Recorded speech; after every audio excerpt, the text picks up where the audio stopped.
Kumusta ka, Mateo? Parang ang hirap naman sagutin yan. Sa kung paano mo gustong sagutin? Okay naman. Okay naman ako. Nakita kong ligtas si Ruth, buhay siya. Yun naman yung pinagdasal ko, di ba?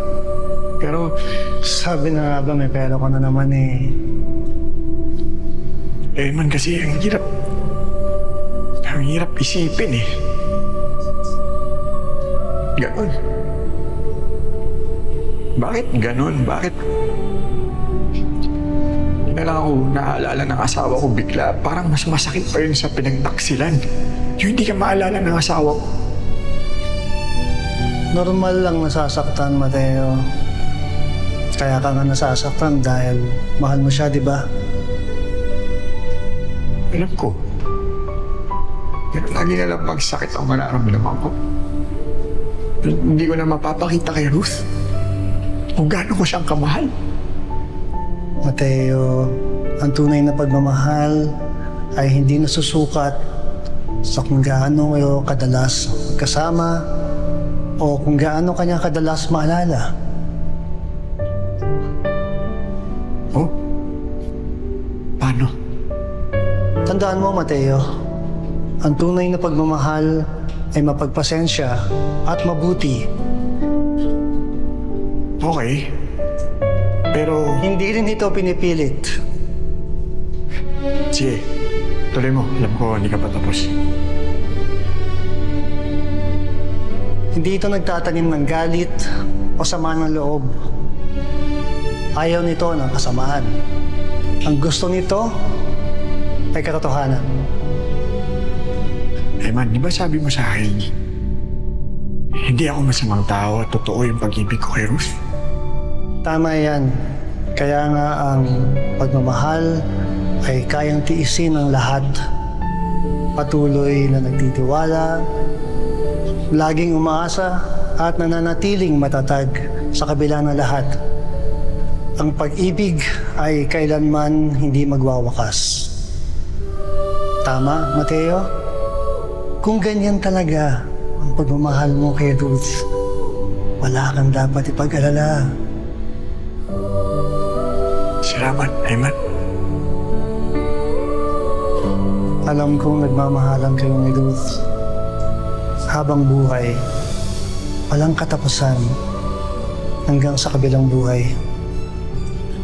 Bakit mo alam yun? Ganun talaga. Ako si Eman. Ayman, hindi ko alam kung ano mangyayari sa buhay ko kung hindi kita nakilala.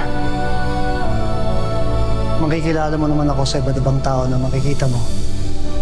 Kanino? Kay Batang Eman o kay Tatay sa Langit? Basta, makikita mo ako. Dadating ako tuwing kailangan mo ako. Magsabi ka lang. Ano ibig mong sabihin, Eman?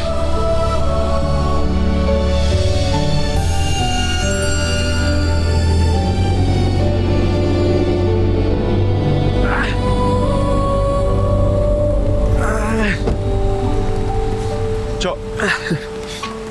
Cho, okay lang. Masakit ulo mo?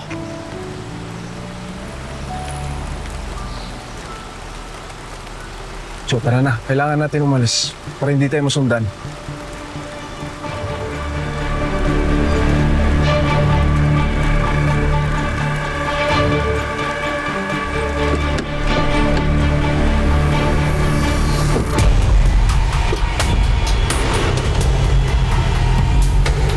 Bayaran ko na, te. Lahat ng nandito sa amin, sagot ko na. Diba? Saya, no? Bye, strangers. Enjoy. Pabibo ka na naman. Siyempre, para sa'yo. Para makita mong kaya kang buhayin. So, Kwek-kwek. Ate Nika. Future. Halika, usapin natin.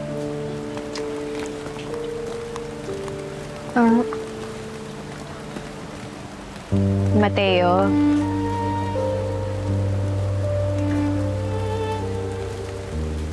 Alam namin na masakit para sa'yo yung nangyari kay Ruth.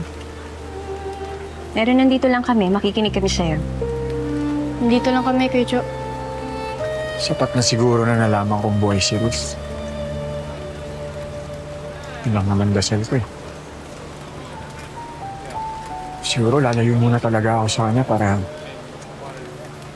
mamalayo siya sa kapahamakan. Yun lang naman binibigay ko sa kanya eh. Kapahamakan. Cho, ano ka ba? Di ba dapat nilalaban mo yung karapatan mo kasi asawa mo siya? Alam mo, Mateo, kung sa palagay mo ang tamang gawin ng paglayo, go mo lang. Ano ko? Teka lang, ito naman eh. Kinukonsenti mo pa, nakita mo nang hopeless yung kaibigan natin, oh. Ano ka ba, Sid? Hindi hopeless ang tawag doon. Kasi manggagaling pa rin naman sa pagmamahal yung magiging desisyon ni Mateo eh.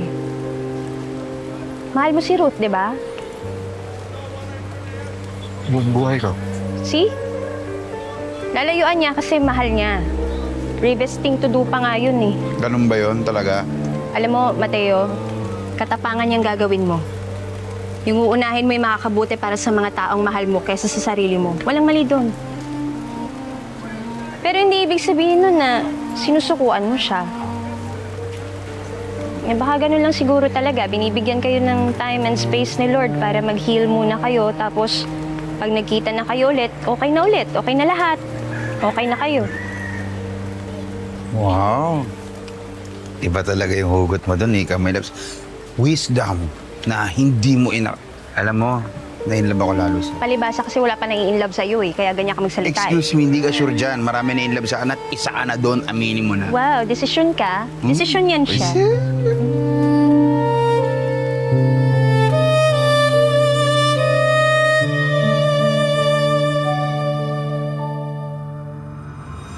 Boss, baka matundo na rin tayo dito. Mabilis ko balaw si EMP. Baka kasama po lahat sa mga plano niya.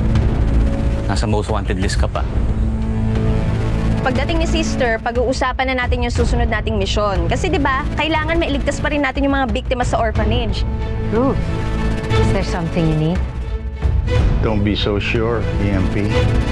Tandaan mo, wala akong laban na sinukuan. Huwag kang babalik doon. Delikado. Para bumalik na sa kaligtasan ng lahat. Pati tayo. Pati na rin si Ruth. Hi, Ma'am Nika. Hi, Sir Jeremiah. Sir Jeremiah? Si Mateo nga pala, boyfriend ko. Boyfriend? Nika, uy, di ba natin pag-uusapan yung nangyari kanina, pati mga sinabi mo?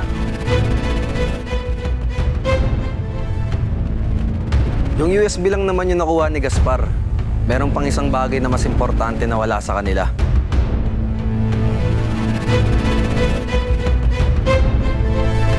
And in time, I will win.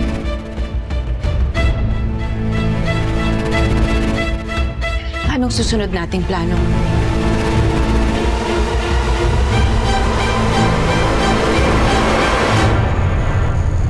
Hello mga kapatid, ito po si Ai de las Alas ng My Best Friend Eman. Hindi pa tapos ang kwentuhan natin, best friend. I-click mo na ang next video at panoorin mo pa ang kwento ni Mateo at mag-subscribe sa TV5 YouTube channel.